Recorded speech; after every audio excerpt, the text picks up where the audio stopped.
Hello, नमस्कार, आदाब, प्रणाम, सत श्री अकाल। कैसे हैं आप लोग? उम्मीद है कि आप सब बहुत अच्छे होंगे।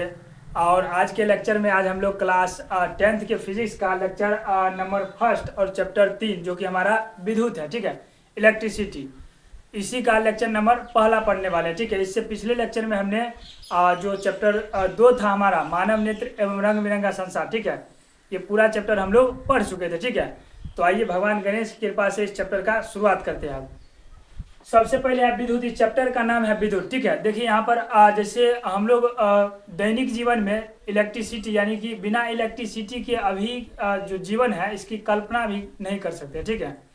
अब खास करके शहरों में जो है बिना इलेक्ट्रिसिटी के कुछ भी नहीं होता है। वहाँ पानी भी लीजिएगा तो आपको बिजली का जरूरत पड़ेगा, बिना बिजली के मोटर भी नहीं चलेगा, ठीक है। और जब तक मोटर नहीं चलेगा तो पानी भी नहीं आएगा। यानी कि इस बिजली के बिना हमारा जीवन जो है अभी पूरी तरह से क्या है, पूर्ण नहीं है। बिना बिजली के हमारा जीवन अभी अपूर्ण है, ठीक है। तो इस इलेक्ट्रिसिटी में सबसे पहले है जो टॉपिक है वो हमारा है आवेश। क्लास 8 में आप लोग आवेश पढ़े होंगे कि आवेश जैसे आवेश उत्पन्न कैसे करते हैं, ठीक है। इसका एक उदाहरण आप क्लास 8 में पढ़े होंगे कि जैसे आप सूखा बाल है, ठीक है, सूखा बाल में आप कलम, ठीक है, या कोई छोटा सा चीज़ ऐसे रगड़ करके, या कलम ही लीजिए वो रगड़ करके और छोटा सा कागज़ आप सटाते थे उसमें तो कागज़ सट जाता था, ठीक है। तो इसका मतलब ये हुआ कि किसी भी चीज़ में अगर हम घर्षण उत्पन्न करें, ठीक है, कलम को बार बार जैसे इसमें बाल में घसते थे, ठीक है, और घसने के बाद जब उसमें कागज़ सटाते थे तो कागज़ सट जाता था। इसका मतलब क्या है कि आवेश जो है इसमें संरक्षित रहता था, ठीक है। एक बात और याद रखिएगा कि आवेश को हम लोग न तो नष्ट कर सकते हैं, ठीक है, और न ही उसका निर्माण कर सकते हैं। आवेश जो है हर वस्तु में संरक्षित रहता है। तो आवेश का अगर परिभाषा, और अच्छा, घर्षण से क्या होगा, आवेश उत्पन्न होगा। और इसका परिभाषा अगर लिखना चाहिएगा तो आवेश जो होता है प्रत्येक वस्तु का आंतरिक गुण होता है, ठीक है। यानी हर एक वस्तु, दुनिया में जितना भी वस्तु है उस सब में आवेश होगा। तो आवेश जो है प्रत्येक वस्तु का आंतरिक गुण होता है, ठीक है, और जो कि विद्युत बल उत्पन्न करने की प्रवृत्ति रखता है, ठीक है, या उत्पन्न करता है, आरोपित करता है या आरोपित करने का कोशिश करता है, ठीक है। और आवेश जो है वो प्रायः जो मौलिक कण है, इलेक्ट्रॉन प्रोटॉन, ठीक है, इसी के गुण को दर्शाता है, ठीक है। तो चलिए इसका आवेश का परिभाषा आप लोग लिखिए। इसमें सबसे पहले है आपका विद्युत आवेश। विद्युत आवेश यानी कि इलेक्ट्रिक चार्ज। इलेक्ट्रिक चार्ज तो इसमें लिखिएगा कि विद्युत आवेश प्रत्येक वस्तु का आंतरिक गुण होता है, ठीक है। विद्युत आवेश, विद्युत आवेश प्रत्येक वस्तु का आंतरिक, ठीक है, आंतरिक गुण होता है जो विद्युत बल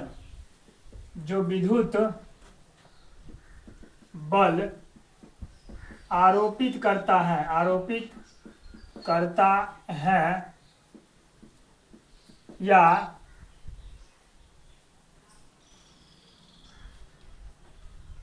आरोपित करने की प्रवृत्ति रखता है, ठीक है।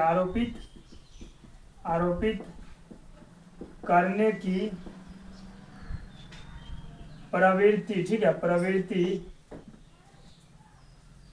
रखता है। यानी कि विद्युत आवेश के कारण क्या कर सकता है, ये किसी भी चीज पर क्या होगा, विद्युत आरोपित कर सकता है, ठीक है।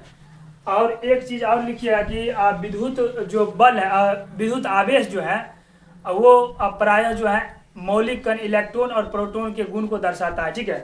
तो लिखिएगा कि विद्युत आवेश प्रायः मौलिक कण विद्युत आवेश प्रायः मौलिक कण इलेक्ट्रॉन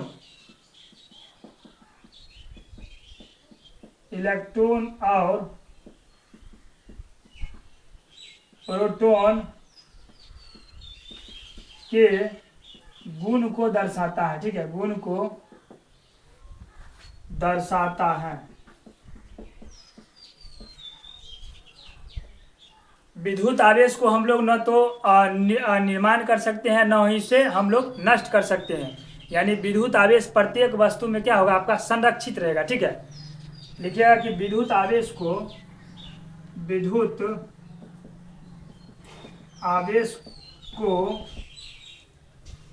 न तो निर्मित किया जा सकता है, न तो निर्मित किया जा सकता है और न ही नष्ट किया जा सकता है, ठीक है। विद्युत आवेश को हम लोग ना तो निर्माण कर सकेंगे और ना ही इसे नष्ट कर सकेंगे। तो विद्युत आवेश जो होता है क्या रहता है, संरक्षित रहता है प्रत्येक वस्तु में, ठीक है। अर्थात विद्युत आवेश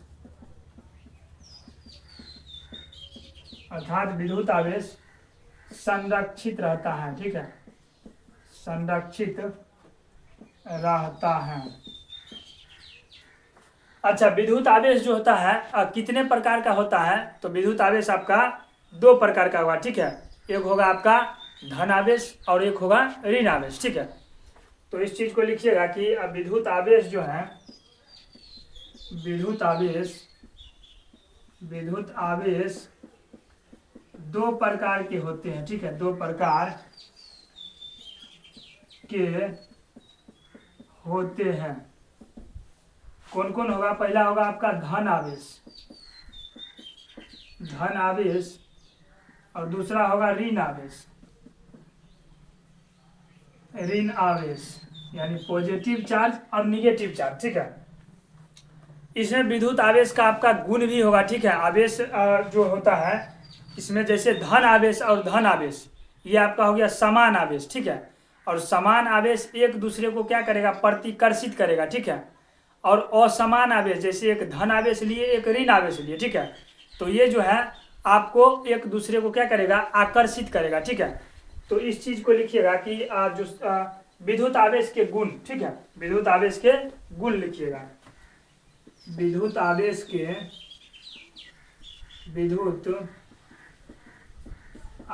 के गुण, पहला गुण क्या हो गया कि असमान आवेश एक दूसरे को आकर्षित करेगा, ठीक है। असमान आवेश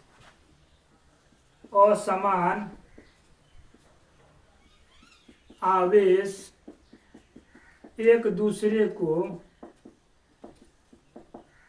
असमान आवेश एक दूसरे को क्या करेगा, तो आकर्षित, ठीक है, आकर्षित करता है। दूसरा गुण क्या है, तो समान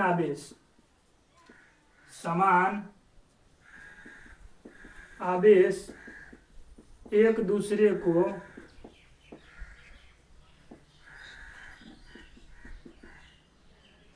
प्रतिकर्षित करेगा, ठीक है, प्रतिकर्षित करते हैं, ठीक है, या करता है। यानी समान आवेश जो होगा वो एक दूसरे को प्रतिकर्षित, ठीक है, और असमान आवेश एक दूसरे को आकर्षित करेगा, ठीक है। इसका मतलब ये हो गया कि अगर कोई वस्तु, ठीक है, अगर कोई वस्तु असमान आवेश से आवेशित है तो वो क्या करेगा, कोई 2 वस्तु है वो असमान आवेश से आवेशित है तो वो एक दूसरे को आवेशित करेगा, यानी उसके जो बीच है आकर्षण बल लगेगा, ठीक है। और वहीं अगर 2 समान आवेश है, ठीक है, और 2 समान आवेश है तो वो एक दूसरे को क्या करेगा, प्रतिकर्षित, यानी समान आवेश के बीच जो प्रतिकर्षण बल है वो लगेगा, ठीक है। तो इस चीज को लिखिएगा कि यदि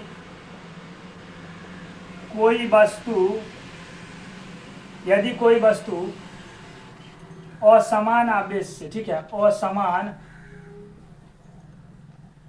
असमान आवेश से आवेशित है तो वे यदि कोई वस्तु असमान आवेश से आवेशित है तो यहाँ पर 2 लिख लीजिएगा। यदि दो वस्तु, ठीक है, दो वस्तु असमान आवेश से आवेशित है तो वे या उन दोनों के बीच, उन दोनों के बीच, चूंकि असमान आवेश से आवेशित है तो वे एक दूसरे को क्या करेंगे, आकर्षित, उन दोनों के बीच आकर्षण बल लगेगा, अर्थात वे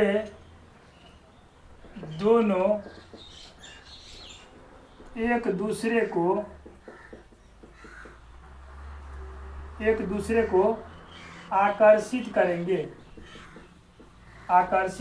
ठीक है। ठीक इसके विपरीत क्या होगा, ठीक इसके विपरीत, अगर दो वस्तु समान आवेश से आवेशित है तो उन दोनों के बीच प्रतिकर्षण बल लगेगा, ठीक है। इसके विपरीत यदि दो वस्तु समान आवेश से, ठीक है, समान आवेश से आवेशित है, ठीक है, आवेशित है तो उनके बीच प्रतिकर्षण बल लगेगा, ठीक है, प्रतिकर्षण बल लगेगा, ठीक है, अर्थात वे दोनों एक दूसरे को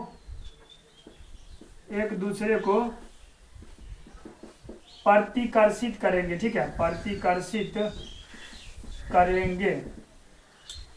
यानी अगर समान आवेश है तो प्रतिकर्षण बल रहेगा तो एक दूसरे को क्या करेगा, प्रतिकर्षित। अगर असमान आवेश से आवेशित है तो उस दोनों के बीच में क्या, आकर्षण बल लगेगा और वो एक दूसरे को क्या करेंगे, आकर्षित, ठीक है। उसके बाद देखिए इस आकर्षण और प्रतिकर्षण यानी कि आवेशित वस्तुओं के बीच में आकर्षण और प्रतिकर्षण के लिए एक वैज्ञानिक हुए जिन्होंने इन के बीच में एक संबंध बताया, ठीक है। यानी अगर कोई दो वस्तु है, ठीक है, और आवेशित है तो उस पर क्रियाशील जो बल होगा उसके संबंध में कूलम्ब साहब ने एक नियम दिए, ठीक है।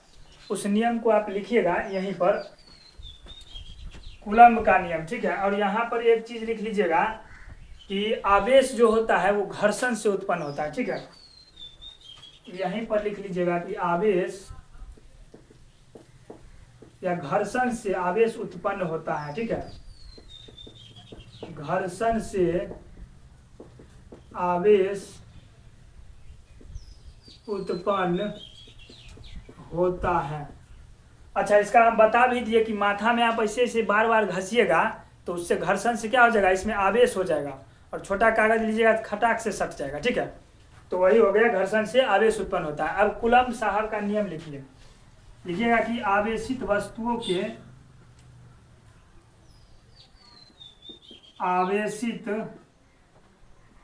वस्तुओं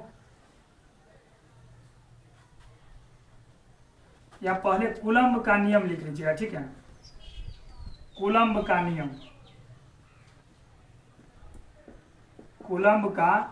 नियम आवेशित वस्तुओं के संबंध में या आवेशित वस्तुओं के बीच लगने वाला, ठीक है, आवेशित वस्तुओं के बीच लगने वाला क्रियाशील जो बल होता है वो क्या होगा, तो देखिएगा, लिखिएगा आवेशित वस्तुओं के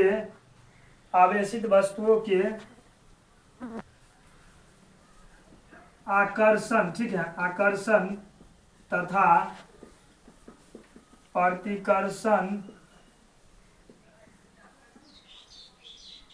आवेशित वस्तुओं के आकर्षण तथा प्रतिकर्षण के संबंध में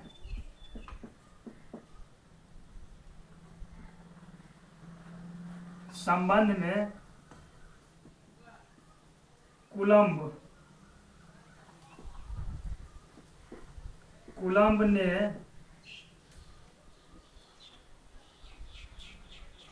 ने नियम दिए, ठीक है, नियम दिए।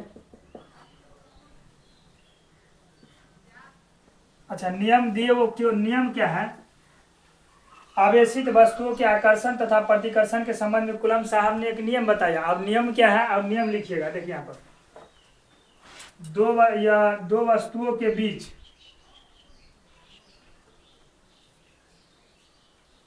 यह कूलम्ब का नियम, ठीक है, कूलम्ब का नियम। दो वस्तुओं के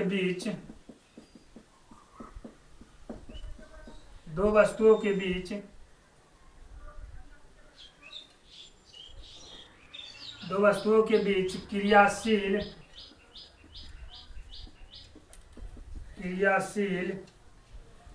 आकर्षण, ठीक है, आकर्षण या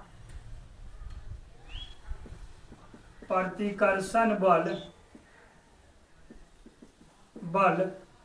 पहला क्या है, तो बोले यदि दो वस्तु है, ठीक है, दो आवेशित वस्तु है, उस पर क्रियाशील आकर्षण या प्रतिकर्षण बल जो होता है वो उन दोनों आवेशों के गुणनफल का सीधा समानुपाती।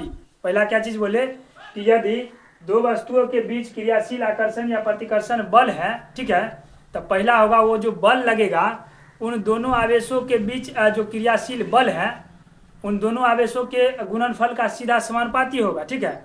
और दूसरा क्या बताए, तो दूसरा ये बताए कि उन दोनों के बीच के दूरी के वर्ग का व्युत्क्रमानुपाती होगा, ठीक है। इस चीज को लिखिएगा कि दो वस्तुओं के बीच क्रियाशील आकर्षण या प्रतिकर्षण बल उन दोनों आवेशों के गुणनफल का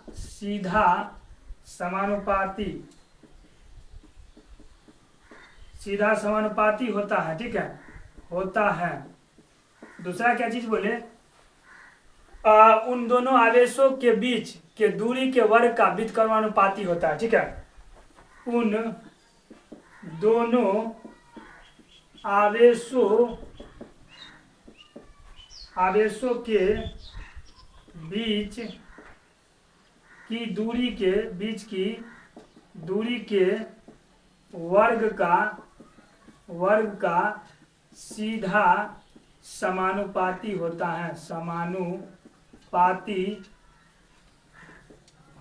है, ठीक है। अच्छा, इस चीज को आप लिखना चाहिएगा तो कैसे लिखिएगा, ध्यान से देखिए। इसके बाद जो है ना आप यहाँ पर लिखिएगा, ठीक है, यहाँ पर पहला क्या चीज बोले हैं कि अगर कूलम्ब का नियम जो है ना ये है, ठीक है, ये नियम है, ये तो सिर्फ आपको हम बताया कि आवेशित वस्तुओं के आकर्षण या प्रतिकर्षण के संबंध में कूलम्ब साहब ने एक नियम दिए। और नियम कौन है, ये है, क्या बोले कि दो वस्तुओं के बीच क्रियाशील आकर्षण या प्रतिकर्षण बल जो होगा उन दोनों आवेशों के गुणनफल का सीधा समानुपाती। यदि मान लीजिए कि Q1 और Q2 दो आवेश है, ठीक है, लिखिएगा कि माना कि Q1 तथा Q2, ठीक है, Q2 दो आवेश हैं तथा उनके बीच की दूरी जो है R है, ठीक है। मान लिए कि Q1 और Q2 जो है वो आपका क्या है, दो आवेश है और उनके बीच की जो दूरी है वो क्या है, R है। यानी Q1 यहाँ पर लीजिए और Q2 यहाँ पर लीजिए, ठीक है, और इसके बीच की दूरी क्या है, R है। तो कूलम्ब साहब ये बताए कि पहला आपका जो उस पर जो बल लगेगा इस दोनों आवेश के गुणनफल के क्या होगा, सीधा समानुपाती। यानी F जो है समानुपाती, F मतलब फोर्स मतलब बल, ठीक है, समानुपाती होगा Q1 और Q2 के, ठीक है। आपका ये आपका समीकरण फर्स्ट हो गया। दूसरा बोले कि उन दोनों आवेशों के बीच की दूरी के वर्ग का उन दोनों आवेशों के बीच की दूरी के वर्ग का व्युत्क्रमानुपाती, यहाँ समानुपाती नहीं होगा, व्युत्क्रमानुपाती, ठीक है। उन दोनों आवेशों के बीच की दूरी के वर्ग का क्या होगा, व्युत्क्रमानुपाती। कहने का मतलब हो गया ये जो बल लगेगा ये क्या हो जाएगा 1/r², दूरी के वर्ग का, क्योंकि दूरी हम माने हैं r, इसके वर्ग का व्युत्क्रमानुपाती। जब भी व्युत्क्रमानुपाती बोलेगा तो उसको हम नीचे लिखते हैं, ठीक है, चिन्ह ऐसे ही समानुपाती का देते हैं, लेकिन इसको क्या 1/r² लिखते हैं, ठीक है। इसको समीकरण सेकेंड आप मानिए, ठीक है। समीकरण फर्स्ट और सेकेंड से एफ जो होगा समानुपाती हो जाएगा Q1 Q2/r² के, ठीक है। एफ जो होगा वो जो होगा समानुपाती Q1 Q2/r² के। अब ये समानुपाती का आप चिन्ह हटाइएगा तो यहाँ पर आपका जो है ना एक के नियतांक लग जाएगा, ठीक है। एफ जो है एफ बराबर हो जाएगा के इंटू Q1 Q2/r², ठीक है। जहाँ पर ही बगल में लिख लीजिएगा कि जहाँ जो है के आपका क्या है तो एक नियतांक है, ठीक है, के बराबर नियतांक।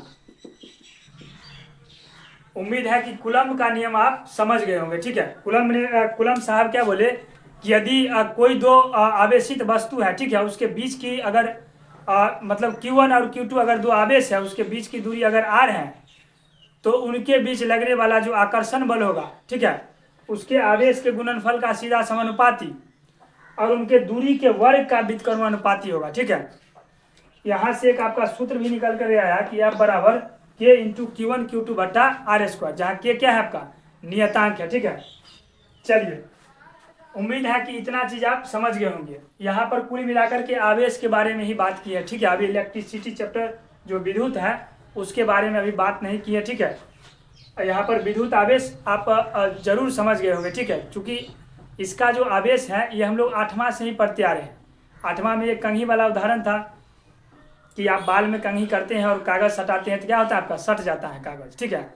क्यों सटता है, क्योंकि आप बाल में कंघी जब बार बार घसीएगा तो उससे क्या होगा, घर्षण होगा। ये घर्षण कर रहे हैं, जैसे आप इसको घसीएगा तो वो घर्षण हुआ, और घर्षण से आपका क्या होता है आवेश की उत्पत्ति होता है, ठीक है। आवेश को हम लोग न तो निर्मित कर सकते हैं ना इसे नष्ट कर सकते हैं, तो इसको ये रहता कहाँ है, ये हर एक वस्तु में संरक्षित रहता है, ठीक है। तो चलिए यहाँ तक आप उतार लीजिए, इसके आगे हम लोग और आगे चलते हैं, ठीक है।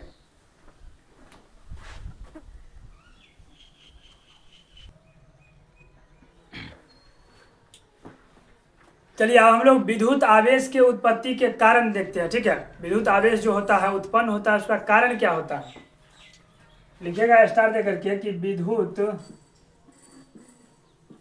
आवेश के उत्पत्ति का कारण।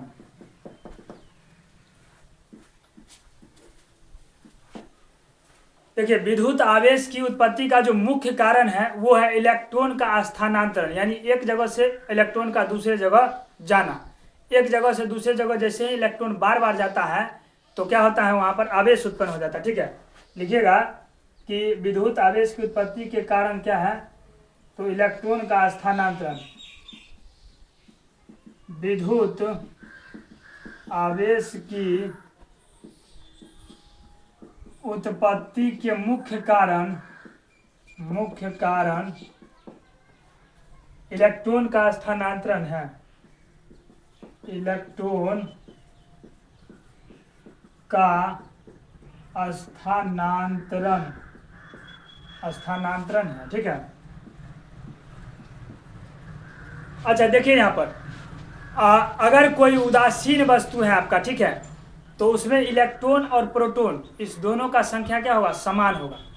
कोई उदासीन वस्तु है तो उसमें इलेक्ट्रॉन और प्रोटॉन दोनों का संख्या समान रहता है। प्रोटॉन जो होता है प्रबल नाभिकीय बल द्वारा जुड़ा रहता है, और इलेक्ट्रॉन जो होता है उसका आकर्षण बल थोड़ा कमजोर होता है। जब दो वस्तु को आपस में रगड़िएगा तो एक वस्तु से जो मतलब एक वस्तु से क्या होगा, प्रोटॉन जो है इलेक्ट्रॉन जो है दूसरे वस्तु में निकल करके चल जाएगा, और जिस वस्तु से इलेक्ट्रॉन निकल करके चल जाएगा वो वस्तु धनावेशित, और जिस वस्तु में इलेक्ट्रॉन प्रवेश करेगा वो ऋण आवेशित। अच्छा, इसका कारण क्या है, देखिए जिस वस्तु में इलेक्ट्रॉन जो है जिस वस्तु से इलेक्ट्रॉन निकलेगा उसमें प्रोटॉन का संख्या अपने आप बढ़ जाएगा, ठीक है, तो वो हो जाएगा पॉजिटिव धन आवेशित। और जिसमें इलेक्ट्रॉन प्रवेश करेगा उसमें इलेक्ट्रॉन बढ़ जाएगा, तो वो क्या हो जाएगा, ऋण आवेशित हो जाएगा। इसको इस तरह से आप समझिए, जैसे ये गोला है, ठीक है, इसमें आप प्लस प्लस पूरा भरे हुए हैं, इसमें 5 प्लस है और 5 माइनस भी है, ठीक है, 5 माइनस भी है आपका, 5 प्लस 5 माइनस। फिर इसमें देखिए, इसमें 5 प्लस, ठीक है, और ये 5 माइनस, इसमें माइनस भी 5-6 गो है, ठीक है, 5 मतलब 5 गो प्लस है, 5 गो माइनस, इसमें भी 5 गो प्लस 5 गो माइनस इसमें भी। यदि आप ये उदासीन वस्तु है, ये भी उदासीने हैं, क्योंकि अगर समान इलेक्ट्रॉन और प्रोटॉन रहेगा तो उदासीन, और उदासीन जब है तो इसमें से अगर आप इलेक्ट्रॉन भेज रहे हैं, इसमें माइनस वाला इसमें चला जाएगा, तो इसमें तो प्लस की संख्या अपने आप बढ़ जाएगा, ठीक है, तो बढ़ गया तो ये क्या हो जाएगा, पॉजिटिव हो जाएगा, धनावेशित। और आप इसमें से इलेक्ट्रॉन इसमें भेज रहे हैं, इसका मतलब यह है कि इसमें इलेक्ट्रॉन का संख्या बढ़ गया, इलेक्ट्रॉन का जैसे ही संख्या बढ़ेगा तो हो जाएगा अपने आप ऋण आवेशित, ठीक है। इसका कंसेप्ट यही है कि किसी वस्तु से अगर इलेक्ट्रॉन निकल रहा है तो धनावेशित हो जाएगा, कि जिस वस्तु में प्रवेश कर रहा है वो आपका ऋण आवेशित हो जाएगा, ठीक है। तो इस चीज को लिखिएगा कि किसी उदासीन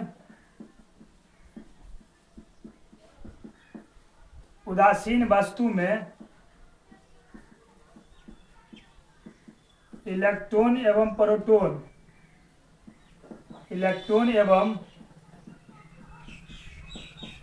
प्रोटॉन की संख्या समान होती है, ठीक है, समान होती है। प्रोटॉन काफी मजबूती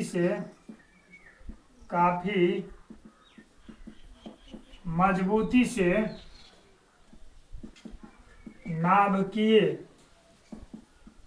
नाभिकीय बल द्वारा जुड़ा रहता है, ठीक है। प्रोटॉन जो है काफी मजबूती से नाभिकीय बल द्वारा जुड़ा रहता है, ठीक है। इलेक्ट्रॉन कम आकर्षण बल से जुड़ा रहता है, इलेक्ट्रॉन कम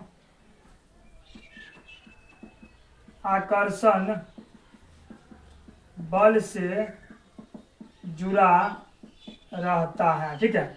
इलेक्ट्रॉन क्या होता है, कम आकर्षण बल से जुड़ा रहता है। जब एक वस्तु को दूसरे से रगड़ा जाता है, देखिएगा कि जब एक वस्तु से, ठीक है, एक वस्तु से दूसरे वस्तु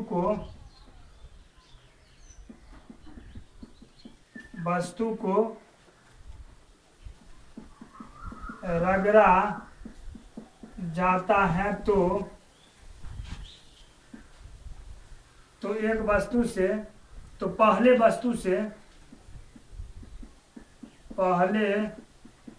वस्तु से इलेक्ट्रॉन निकलकर दूसरे में प्रवेश करता है, ठीक है, प्रवेश करता है। लिखिएगा, जिस वस्तु से इलेक्ट्रॉन निकलता है, जिस वस्तु से इलेक्ट्रॉन निकलता है वह धनावेशित होता है, वह धनावेशित होता है, तथा जिसमें प्रवेश करता है, ठीक है, प्रवेश करता है वह वस्तु ऋणावेशित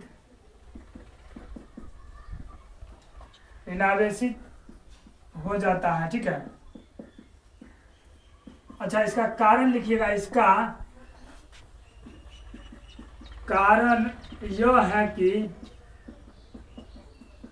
इसका कारण यह है कि जिस वस्तु से इलेक्ट्रॉन निकलता है उसमें प्रोटॉन की संख्या बढ़ जाती है, ठीक है। इसका कारण है कि जिस वस्तु से इलेक्ट्रॉन निकलता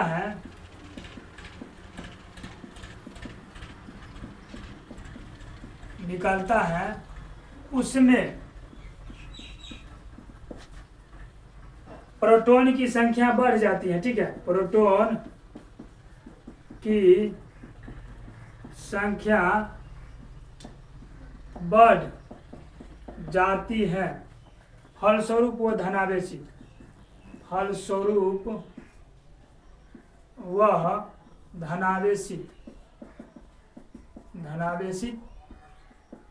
होता है।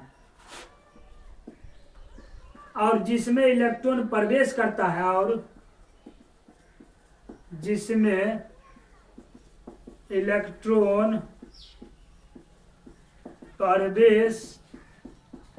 है उसमें इलेक्ट्रॉन की संख्या बढ़ जाती है। ठीक है, उसमें इलेक्ट्रॉन की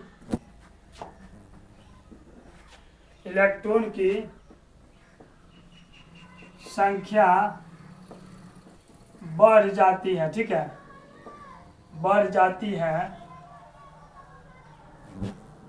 फलस्वरूप वह ऋणावेशित होता है। ठीक है, ऋणावेशित हो जाता है। तो आप समझ गए कि कोई वस्तु आपका धनावेशित कैसे होगा, आपका ऋणावेशित कैसे होगा। ठीक है, उसके बाद देखिए आवेश से संबंधित कुछ नोट है, आप वो लिख लीजिएगा। ठीक है, चूंकि ऑब्जेक्टिव के टर्म में, ऑब्जेक्टिव के टाइप में ये पूछ देगा। ठीक है, आवेश का SI मात्रक क्या होता है? कूलम। आवेश का SI मात्रक जो होता है कूलम होता है, कूलम्ब या कूलम होता है। ठीक है, कूलम्ब बोलिए या कूलम बोलिए। ठीक है, आवेश का SI मात्रक क्या होगा? कूलम्ब या कूलम होता है। आवेश को Q से डिनोट करते हैं, आवेश को Q से सूचित करते हैं। ठीक है, अच्छा देखिए, एक इलेक्ट्रॉन पर आपका जो आवेश होगा, चार्ज होगा, ठीक है, वो कितना होगा? तो 1.6 × 10 के पावर माइनस का 19 कूलम। ठीक है, वो भी ऋण आवेश। तो लिखिएगा कि एक इलेक्ट्रॉन पर एक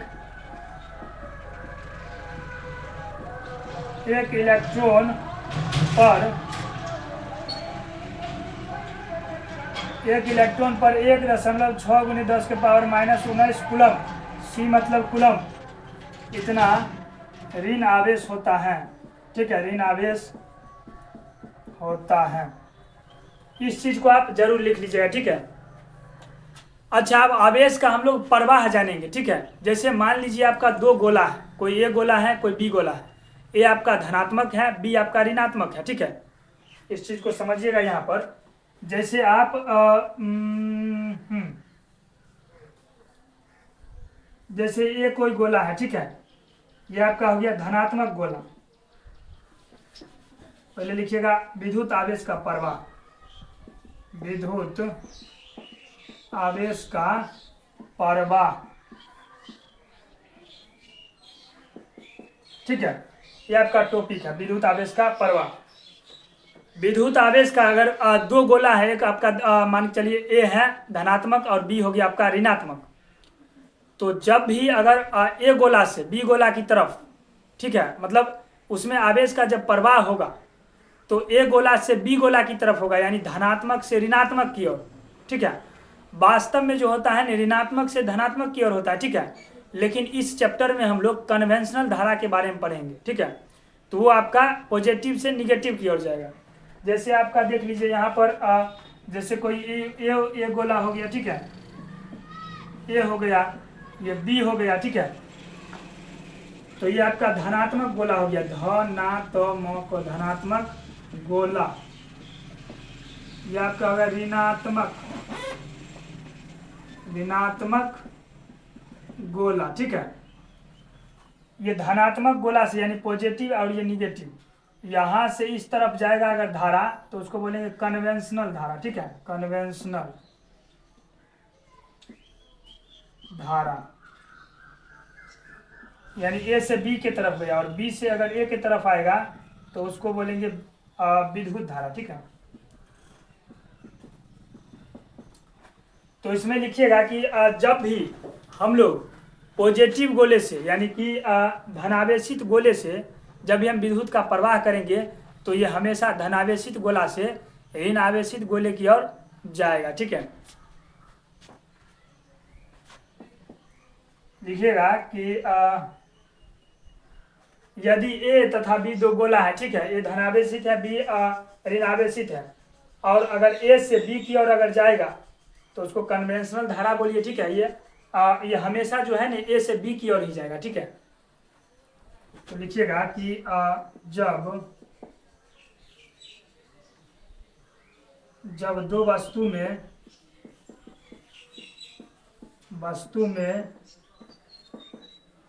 आवेश का प्रवाह होगा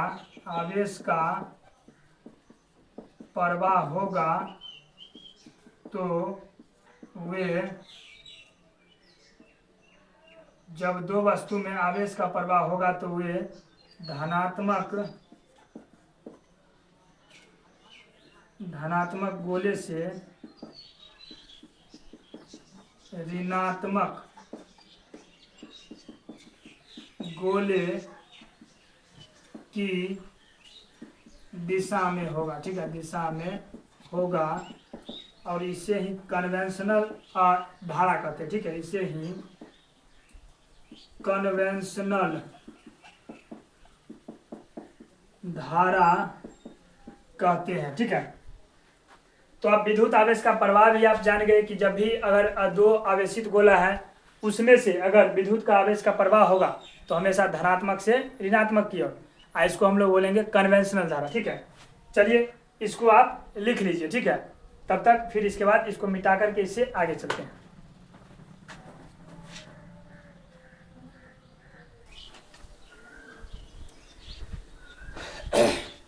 चलिए आवेश के संबंध में एक चीज और लिख लीजिए, ठीक है, कि किसी वस्तु को हम धनावेशित कब कहेंगे, किसी वस्तु को ऋणावेशित कहेंगे कब कहेंगे, ठीक है। उसके बाद हम लोग विद्युत धारा की ओर चलेंगे, ठीक है। इसको लिखिएगा कि एक वस्तु को धनावेशित तब कहा जाता है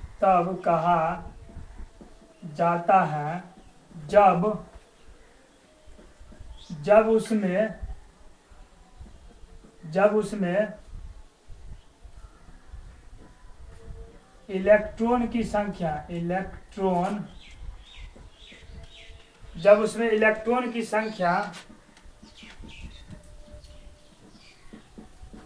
प्रोटॉन की संख्या से कम हो, प्रोटॉन की संख्या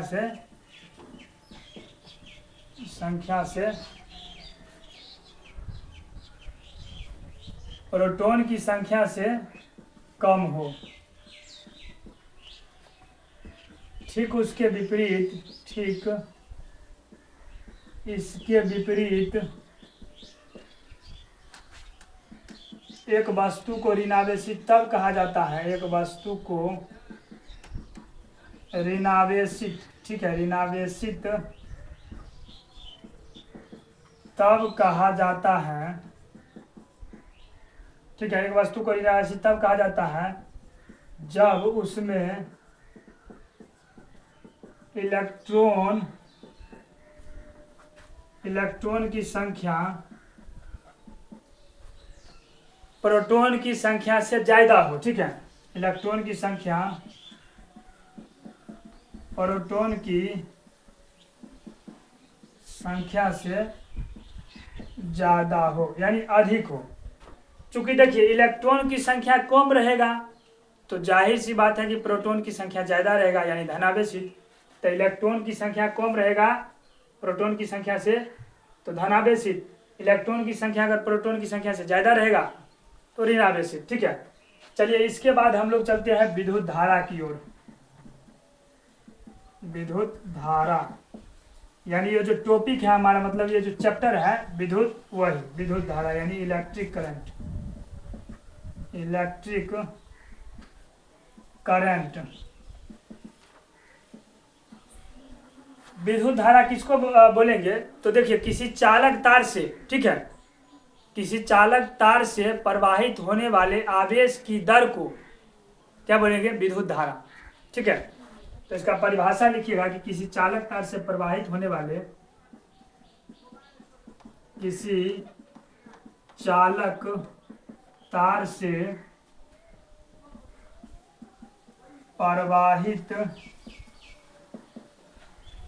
प्रवाहित होने वाले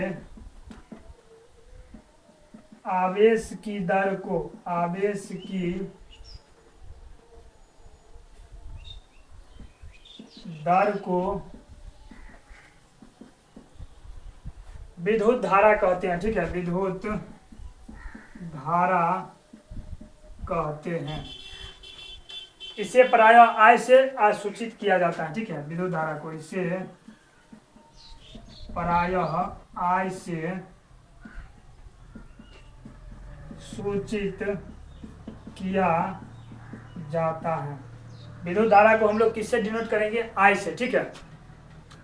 देखिए यदि किसी चालक तार से, ठीक है, t सेकेंड में अगर Q आवेश प्रवाहित हो रहा है तो विद्युत धारा क्या होगा?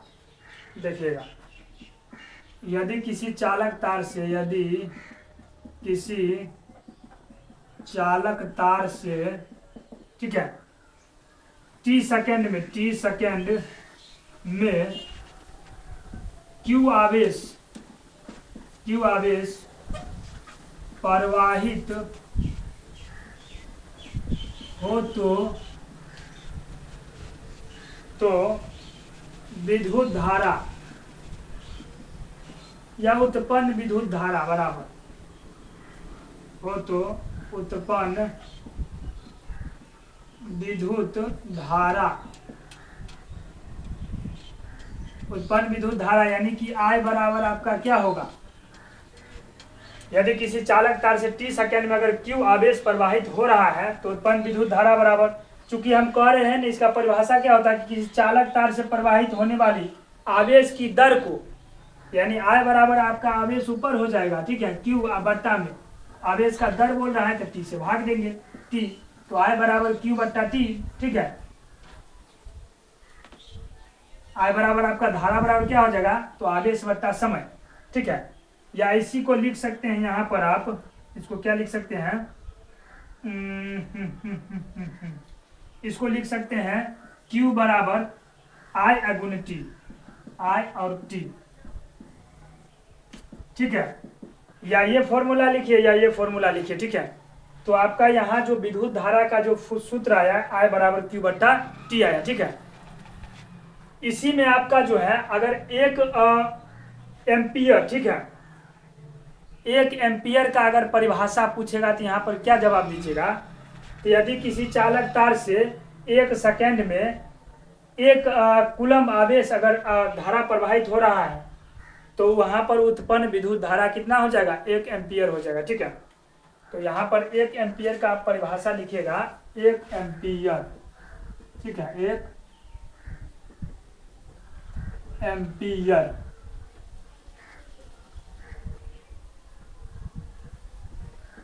तो लिखिएगा यदि किसी चालक तार से, ठीक है, यदि किसी चालक तार से, यदि किसी चालक तार से 1 सेकेंड में 1 कूलम्ब, 1 सेकेंड में 1 कूलम्ब आवेश प्रवाहित हो तो उत्पन्न धारा का मान, उत्पन्न धारा का जो मान होगा 1 एम्पियर होगा, ठीक है, 1 एम्पियर होगा।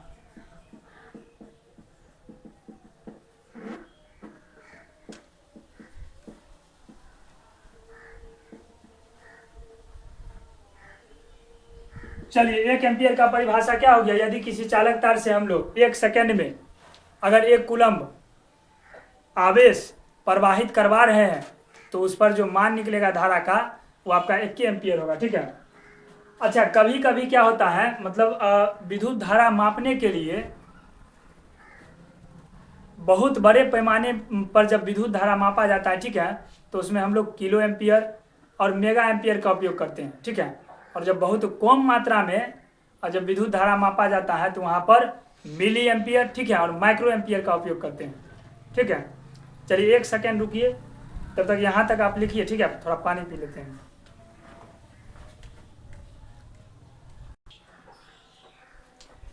चलिए इसके आगे लिख लीजिएगा कि जब प्रवाहित धारा का मान, ठीक है, जब प्रवाहित धारा का मान बहुत छोटा हो, ठीक है, बहुत छोटा हो तो इसे मिली या माइक्रो, ठीक है, मिली या माइक्रो एम्पियर में मापते हैं। ठीक है। एक जो मिली एम्पियर है, ठीक है, 1 मिली एम्पियर का मान कितना होगा, लिखिएगा, 1 मिली एम्पियर, ठीक है, मिली एम्पियर यानी 1 मिली एम्पियर का जो आपका मान होगा वो होगा 10⁻³ एम्पियर। ठीक है। और 1 माइक्रो एम्पियर का मान कितना होगा, माइक्रो एम्पियर। ठीक है।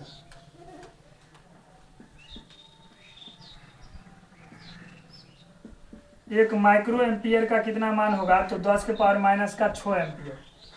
अब जब प्रवाहित धारा का मान बहुत छोटा है तो इसमें हम मापे। ठीक है। जब प्रवाहित धारा का मान आपका बहुत बड़ा होगा तो किसमें मापिएगा, देखिए, जब प्रवाहित विद्युत धारा का मान, ठीक है, जब प्रवाहित धारा का मान, ठीक है, जब प्रवाहित धारा का मान बहुत बड़ा हो, बहुत बड़ा हो तो इसे हम लोग किसमें मापते हैं, तो किलो या मेगा एम्पियर में। ठीक है। जब प्रवाहित धारा का मान बहुत बड़ा हो तो इसे किलो या मेगा एम्पियर में मापते हैं। ठीक है, एम्पियर में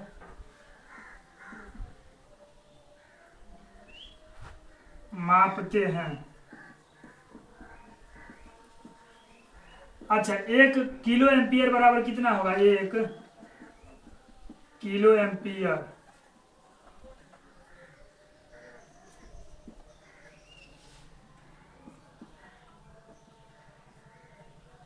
1 किलो एम्पियर। तो देखिए 1 किलो एम्पियर बराबर आपका कितना होगा, तो 10⁻+3 एम्पियर। ठीक है। और 1 मेगा एम्पियर आपका कितना होगा, मेगा एम्पियर, तो 1 मेगा एम्पियर जो होगा वो आपका हो जाएगा 10⁻6 एम्पियर। ठीक है। चलिए इतना आप लिखिए। ठीक है। उसके बाद जो है आपका 1-2 न्यूमेरिकल बचा है, इसके साथ ये लेक्चर क्या हो जाएगा, आपका खत्म हो जाएगा। तो सबसे पहले इसमें आज का जो लेक्चर हुआ इसमें हम लोग जाने क्या, तो आवेश के बारे में जाने, ठीक है, और विद्युत धारा, बस यही 2 चीज़ के बारे में हम लोग लेक्चर 1 में जाने हैं। ठीक है। और इसका एक फॉर्मूला है विद्युत धारा का, याद रखिएगा। ठीक है। क्योंकि न्यूमेरिकल बनाएंगे तो इसी पर ये जो फॉर्मूला है आपका वहाँ पर उपयोग होगा। ठीक है। तब तक इसको लिख लीजिए।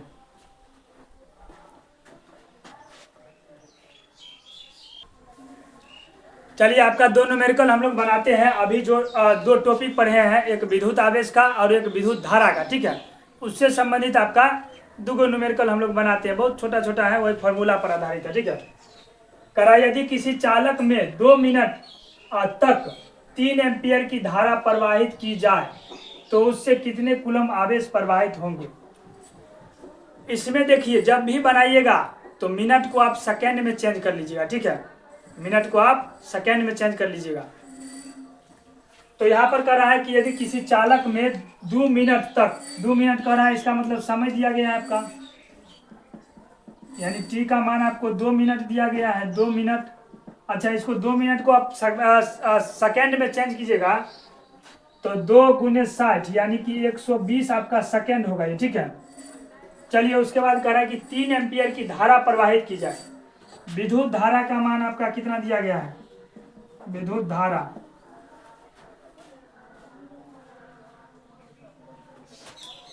यानी आई का जो मान आपका दिया गया है विद्युत धारा का, आई का वो है 3 एम्पियर, 3 एम्पियर, ठीक है।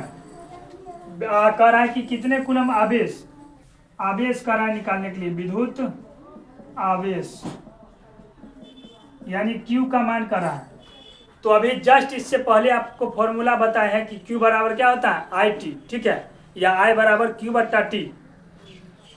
तो चूंकि लिखिएगा कि Q बराबर होता है आई टी, तो Q बराबर क्या हो जाएगा, I हमारा है कितना, तो 3 गुने T का मान आपका 120 सेकेंड, ठीक है, 120 सेकेंड, आइए 3 एम्पियर। तो Q बराबर आपका हो जाएगा 12 या 36 यानी 360 कूलम। अच्छा, कूलम यहाँ पर क्यों लगाए, चूंकि यहाँ पर जो विद्युत आवेश होता है उसका ऐसा मात्रा क्या होता है, कूलम। तो ये आपका आंसर हो गया। इसमें कह रहा था विद्युत आवेश निकालने के लिए, वो हम निकाल दिए, ठीक है। चलिए, इसके बाद एक सवाल और है कि कह रहा है एक चालक में 13 मिनट 20 सेकेंड। चलिए, पहले समय दिया गया है तो समय को आप लिख लीजिए, ठीक है। समय आपका कितना दिया गया है, समय यानी कि आपका टी का मान आपका कितना दिया गया है, तो 13 मिनट 20 सेकेंड, सेकेंड। अच्छा, 13 गुने 60 कर लेते हैं, चूंकि सेकेंड में हमको बदलना है, ठीक है। प्लस में 20 हो गया, 13 5 65, 13 6 78 यानी कि 780 या प्लस 20, यह आपका हो गया कुल मिलाकर के 800 सेकेंड, ठीक है, 800 सेकेंड। ये आपका समय आ गया, ठीक है। उसके बाद कह रहा कि 13 मिनट 20 सेकेंड तक 400 कूलम आवेश प्रवाहित हो रहा है, मतलब आवेश का मान भी आपका दे दिया है, ठीक है। तो लिखिएगा आवेश यानी Q का मान आपका कितना दिया है, 400 कूलम, ठीक है। Q का मान 400 कूलम दिया है, ठीक है। तो आपका Q का मान जब 400 कूलम दिया है तो आपको निकालने कह रहा है कि विद्युत धारा, ठीक है। तो विद्युत धारा का मान क्या होगा, विद्युत धारा यानी I बराबर आपका क्या होगा, अभी जस्ट बताए हैं कि विद्युत धारा बराबर क्या होता है, विद्युत धारा बराबर कूलम, कूलम कर रहे हैं आवेश बट्टा में समय, यानी कि आपका I बराबर, चूंकि I बराबर क्या होगा, तब Q बट्टा टी। या देखिए, ये एक ही फॉर्मूला अगर आपको याद है तो कोई दिक्कत नहीं है, उससे भी आपका सवाल बने जाएगा, ठीक है। चूंकि Q बराबर आई टी कीजिएगा तो I का मान जैसे ही कीजिएगा तो T को इधर कीजिएगा, ये गुना में है तो इधर आएगा भाग में, तो Q बट्टा टी। तो इसलिए I बराबर क्या हो जाएगा, Q बट्टा टी। Q का मान आपका कितना दिया गया है, बराबर Q का मान आपका दिया गया है 400 बट्टा सेकेंड आपका 800। इसको काटिएगा तो आपका 1/2 आएगा और दशमलव में लाइएगा तो 0.5 एम्पियर, मतलब कि 0.5 एम्पियर का धारा आपका प्रवाहित हो रहा है, ठीक है। चलिए, ये दोनों सवाल था, आसानी सवाल था। इसके बाद ये लेक्चर आपका क्या हो गया, खत्म हो गया, ठीक है। और ये हमारा चैप्टर 3 का लेक्चर नंबर पहला ही था, ठीक है। उम्मीद है कि ये लेक्चर आपको सारा चीज़, इसमें 2 ही टॉपिक बताए हैं, विद्युत धारा और विद्युत आवेश, उससे संबंधित 2 लास्ट में न्यूमेरिकल बताए, ठीक है। तो ये जितना भी चीज़ बताए हैं, ठीक है, ये सब को आप एक बार नोट में लिख लीजिएगा, ठीक है। और जो भी नोट में लिखाए थे आवेश के बारे में, उससे ऑब्जेक्टिव पूछने का चांस ज़्यादा रहता है। बाद बाकी उम्मीद है कि सारा का सारा कॉन्सेप्ट आपको क्लियर हो गया विद्युत आवेश का और विद्युत धारा का। तो चलिए, हम लोग नेक्स्ट लेक्चर में मिलते हैं, लेक्चर नंबर 2 में, यानी कि इसी चैप्टर के मतलब नेक्स्ट लेक्चर नंबर 2 में। तब तक के लिए खुश रहिए, मस्त रहिए, मुस्कुराते रहिए, गुनगुनाते रहिए और हमारे साथ पढ़ते रहिए RKMS के ऑनलाइन लर्निंग प्लेटफॉर्म पर, ठीक है। धन्यवाद।